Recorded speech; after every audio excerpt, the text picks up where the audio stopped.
Hey everybody, today we're going to take a look at Transformers Encore number 22. This one is Twincast with Stripes and Night Stalker. Now this one was originally a recolor of Blaster. It was Japanese only and was from the Headmasters series. What happened in that show, Soundwave and Blaster had a big fight and they managed to kill each other and they both got resurrected. Blaster became Twincast and Soundwave became Sound Blaster.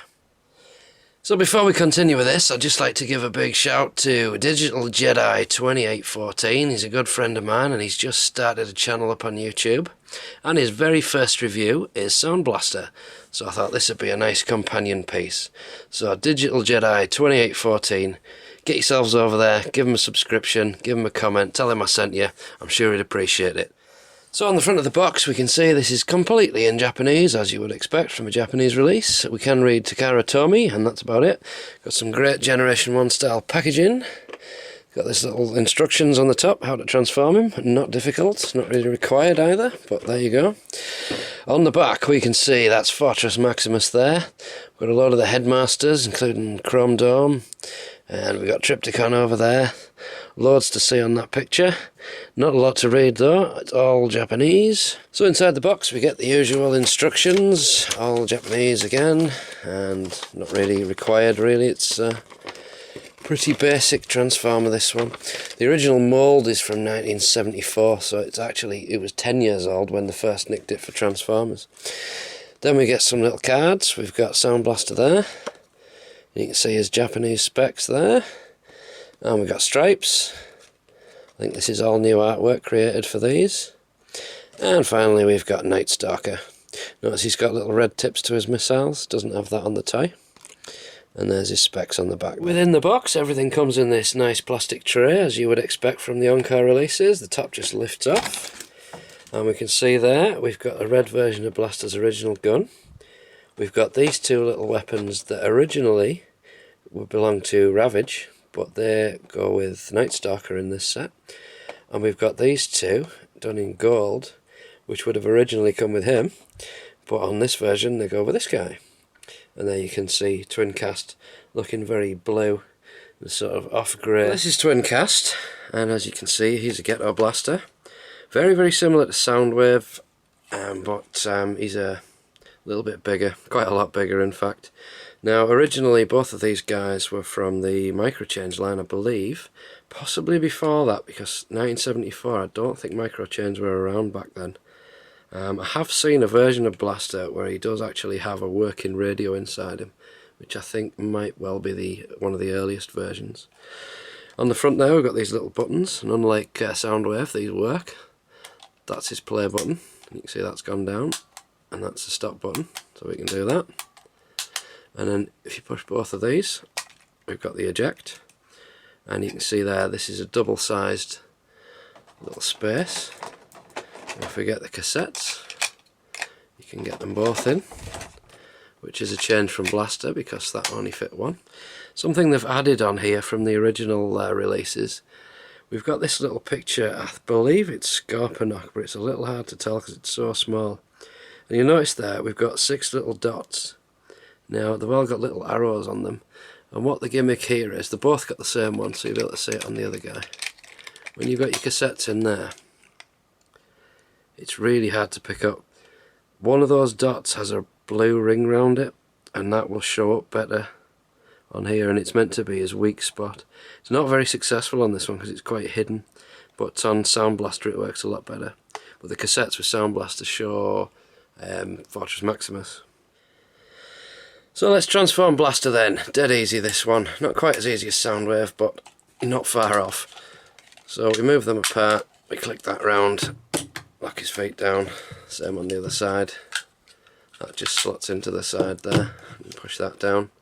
Nice tight joints on this tie. Got the little feet that flip out. And for the top half of him, we move these around, slide them down. Then you push out the fists and give them a little twist so the hole's at the top. Does that on both of them. And then we push these bits in, get rid of the metal bit. That is his articulation. That's it. I suppose you could count the hands moving a little bit. But for the top half of him, that's all he does. And the final thing, flip up the head and give it a little spin. I do believe the eyes are recoloured on this. I don't think the originals were blue. The Twincast also comes with this gun, and this is just a red version of what came with Blaster. It's actually a pretty big gun. You'll notice on there it's got this big hole. What this was for originally, there was a set of headphones came with the working radio version, and they would, like earbud headphones, and they would plug into those holes. But it's a redundant feature on this. So there you go, you can see him with his gun. You can't really do much with it other than that. I'll hold it by his side. As for his legs, they don't move back and forward. You can do the kick, and that's it. So he's a bit of a brick in more ways than one. If you look at him from the side there and the back, you'll be able to see the writing on the back there. We've got Hasbro 84, Takara 84. So for his little minions then, this one is Stripes, and you can see there the little sticker on him. The rest of this is all painted on, and you can see he's got die cast feet on the back of him. That shows more print for his animal mode, and you've got the little rub sign there. Comes with this nice little case that originally you only got with the Japanese robots, but all the Encore releases come with these as well, which is quite nice. So there he is. That would have been Ravage originally. It's the same mould. Now Stripes was a character that was originally going to be part of Transformers the movie, I believe, and he was dropped for some reason, but this is the first time we've ever got him. Very, very basic. He's actually got quite a bit of weight to him because of the amount of die cast in him, and then his legs will just come around like that. Now, this is the first version of this mould I've ever had, and I always thought the legs would open, but they don't seem to. He's got this strange looking long neck. So he also comes with these nice accessories. These just plug into the sides. And what's good with these is they give it a bit more of a third dimension. He's not so much of a cut-out character. So you're always going to view him from that side really, because that's his tiger side. You can still see his cassette details in there. But when you look at him from the front, they do look a bit silly. And from the back, well, on the whole, he's not bad at all. He stands quite well. So this one is Night Stalker, and this is a recolour of Steeljaw, which was one of Blaster's original counterparts. And you can see there again, we've got all painted on detail. There is no sticker sheet for this set. Everything's painted on now, which is fantastic. And it comes with his little case as ever. And you can see there the little, I'm sure that's Scarpanock it's got to be, on the top there. So to transform this guy, he's pretty simple. We just pull out these legs, and he's got feet that come around. Maybe his back legs. And on the front, these ones come that way on. This one is a little bit loose, nothing too major. Then this section, he's got a head in there. We can get hold of it. There we go. He's got little shiny eyes on both sides. And you just sort of move that bit up, and then there's a tail that flips out from there. He's meant to be, well, this is a black lion, but the original one was just a lion. And you can see there, that's his animal side, and that's his cassette side. Now he comes with the accessories that would have originally come with Ravage, and they go on, I think it's that way around. Can't see the hole. He's all black, so that just goes in there like that. And again, it sort of adds to him a little bit, makes him a little bit more three-dimensional.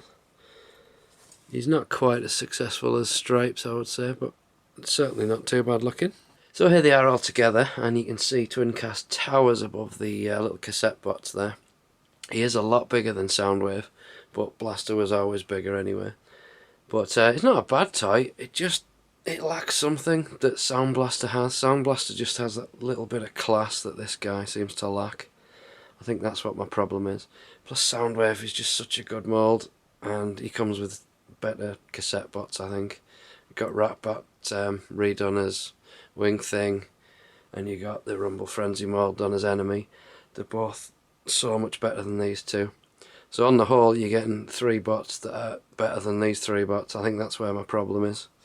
But it's still not a bad set. I'm glad I picked him up. It's good to see that they don't have stickers anymore.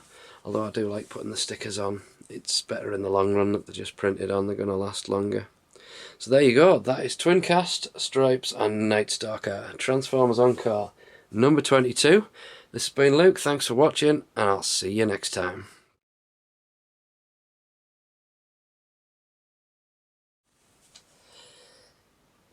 Hey everybody, today we're going to take a look at Star Wars. It's Transformers, isn't it? Bollocks.